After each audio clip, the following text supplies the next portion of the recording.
हाँ जी दोस्तों, जैसे मैंने बताया मेरे साईं गुरुदेव मेरे माता पिता मेरे बेस्ट के बारे में। तो जब मैं उनसे जुड़ने के बाद मेरा उन्होंने मार्गदर्शन कराया, जब तब के माध्यम से मैं परमात्मा से जुड़ी। मेरे प्रभु से जुड़ने के बाद मुझे ये चीज़ का ज्ञात हुआ कि मैं इस धरती पे क्यों आई हूँ, मेरी आत्मा आखिर मुझसे चाहती क्या है, और मेरा काम क्या है, मेरा लाइफ का मकसद क्या है, मेरा सोल पर्पस क्या है।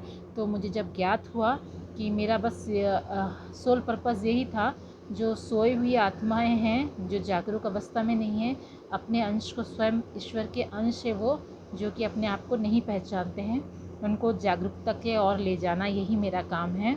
तो मेरे प्रभु के शरण में जो अपना लोभ मोह पाप माया से मुक्त रहे, वो सब प्रभु के सानिध्य में पवित्र आत्मा बन के आ सकते हैं, जो कि मेरे प्रभु के सुरक्षा कवच में हमेशा वो महफूज रहेंगे।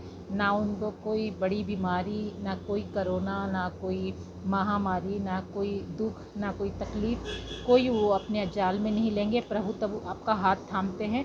पहले आप सच्चे राह पे तो चलिए, पहले तो आप पवित्र आत्मा तो बनिए।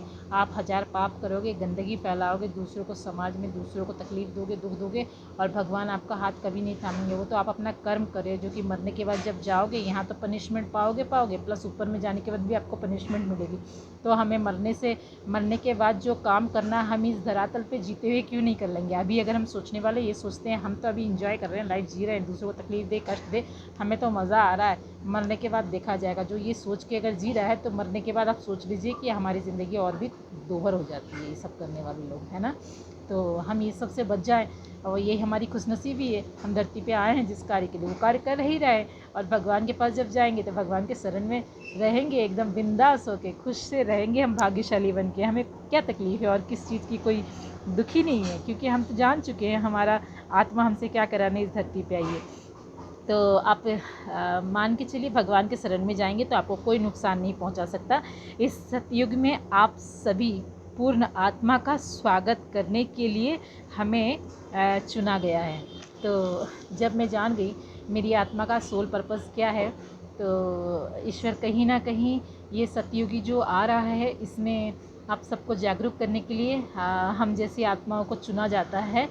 तो मेरी प्रभु की इच्छा, मैं बहुत भाग्यशाली हूँ। Thank you so much, thank you so much, thank you so much. I am so happy.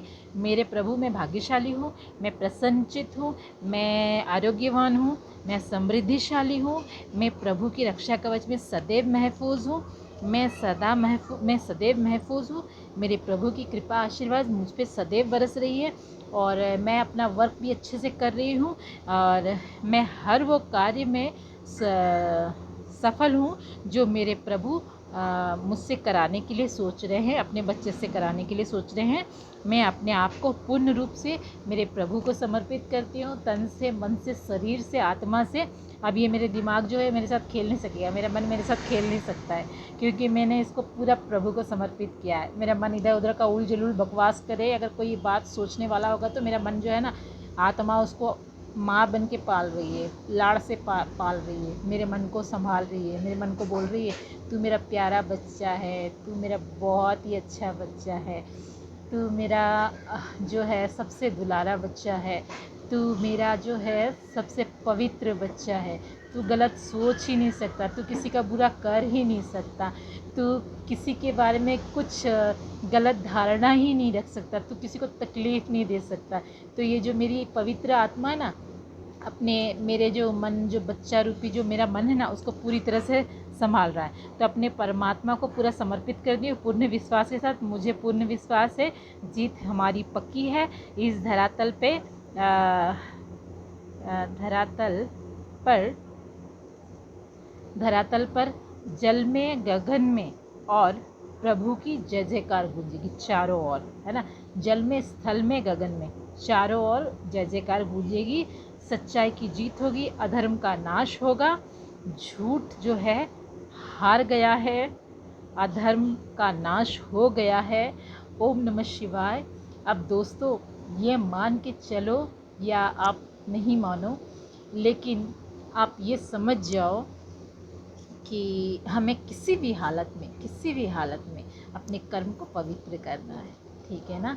तो दोस्तों अब मैं तो बहुत खुशनसीब हूँ, मैं 3D लाइफ भी जी रही हूँ, 5D लाइफ भी जी रही हूँ, अपना हर चीज़ को बैलेंस करके निभा रही हूँ। आप सोचोगे कि मैडम 3D लाइफ में जीने से ना बहुत डिफ़िकल्ट होता है, लाइफ में बहुत सारे प्रॉब्लम आते हैं, ऑब्स्टिकल्स आते हैं। सीधी सी बात है ना, आप अपने आप को पहचानो, अपनी शक्ति को पहचानो। कोई आपको तकलीफ़ नहीं दे सकता जब तक आप खुद ना चाहो।